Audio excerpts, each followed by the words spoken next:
Coucou, c'est moi. Et encore une autre histoire étrange. Étrange. J'espère que je vais arriver à mieux articuler que là, hein. On va continuer. T'inquiète pas, ça va être un peu compliqué émotionnellement, mais allez, tu verras. Et n'oublie pas de me dire si t'aimes ou quoi. Allez, bisous. Prends soin de toi, parce que c'est pas moi, c'est le personnage qui va parler maintenant. Ciao. Dans ma carrière, j'ai vécu pas mal de choses bizarres, mais il y a eu une affaire qui m'a vraiment choqué. Il y a une période, on a été appelé pas mal de fois dans un immeuble parce que on soupçonnait d'y avoir un trafiquant à l'intérieur et c'est les voisins qui se plaignaient tout le temps.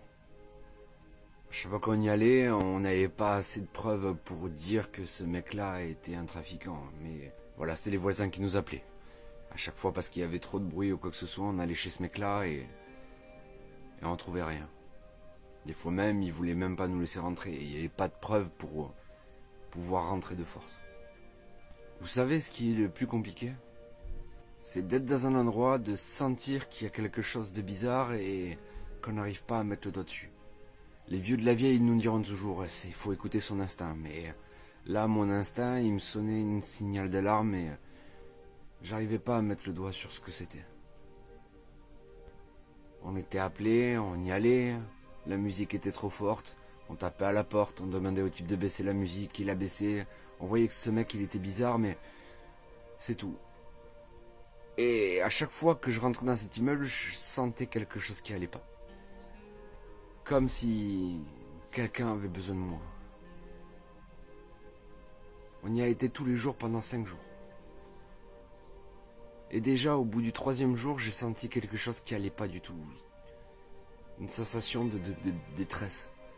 Et voilà, nous on est justement là pour éviter que les gens soient en détresse et je sais pas ce qu'il y a eu. On était là, je faisais tout pour essayer de rentrer, mon collègue essayait de me calmer. Et le mec voulait pas.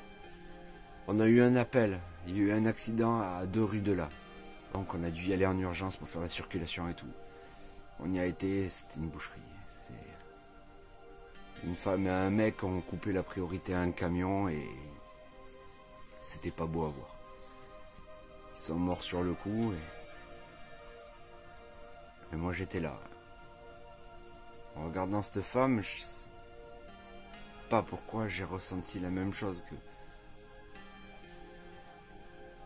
que dans cet immeuble. On a appelé une ambulance, ils les ont transportés à l'hôpital mais c'était déjà trop tard. On devait retourner au commissariat pour faire notre rapport, mais j'ai voulu repasser à l'immeuble. Et évidemment, le mec nous a pas écouté, il se foutait de notre gueule. Dès qu'on est rentré, la musique était à fond. Et le central nous a dit qu'il y avait encore plein de plaintes des autres voisins.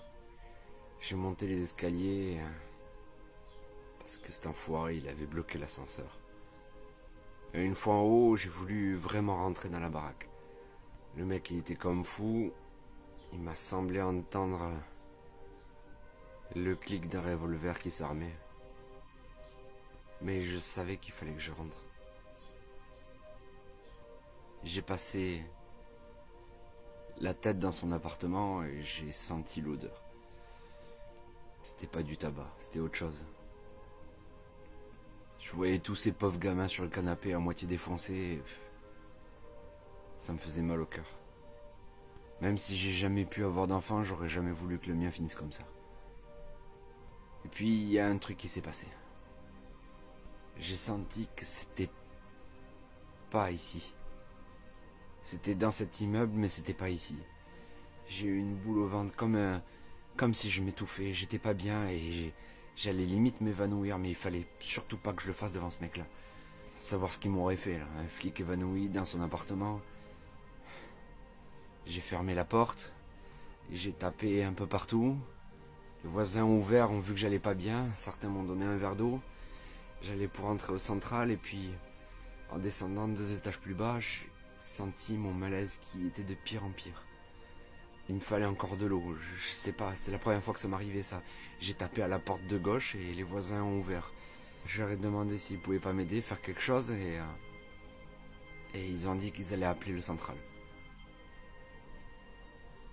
Le malaise était tellement fort, j'ai commencé à avoir des propos un peu bizarres. J'arrivais plus à respirer. Et cette personne-là m'a demandé de m'asseoir. Il m'a fait rentrer dans son appartement et quand j'étais chez lui, c'est comme si c'était moins fort. Je comprenais plus, j'avais l'impression de devenir fou. Je suis repassé sur le palier et là le malaise était de plus en plus fort. Je me suis approché jusqu'à la porte d'en face et là j'ai vu que... comme si mon cœur allait s'arrêter. Il y avait quelque chose derrière. C'était pas en haut que je ressentais les choses, c'était vraiment là.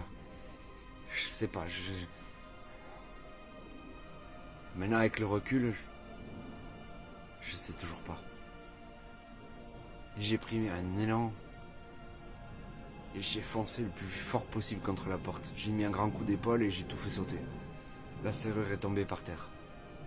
Arrivé dans l'appartement, j'ai vu des photos sur le meuble de l'entrée. Et j'étais persuadé de l'avoir déjà vu, cette personne. Une femme avec un petit enfant dans les bras. Et plus je regardais cet enfant et plus je me sentais mal. J'ai fouillé partout dans l'appartement, je sais pas pourquoi j'ai fait ça, j'ai fouillé partout. Au fond, il y avait une chambre noire. J'ai ouvert. Et j'ai senti une odeur très étrange. J'ai allumé la lumière et il y avait un bébé. Le bébé était dans son lit, Je me suis approché, il respirait encore. J'ai appelé le voisin pour lui dire d'appeler les secours le plus vite possible et... on l'a sauvé de justesse. C'est lui qui m'envoyait ce malaise, c'est lui qui demandait de l'aide, je sais pas comment, mais j'ai ressenti. La femme sur la photo, c'était simple.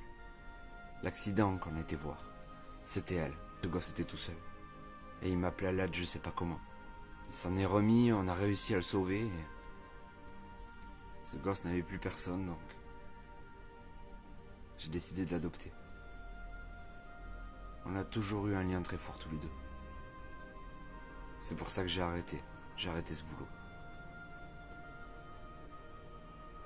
Je sais pas ce qui s'est passé.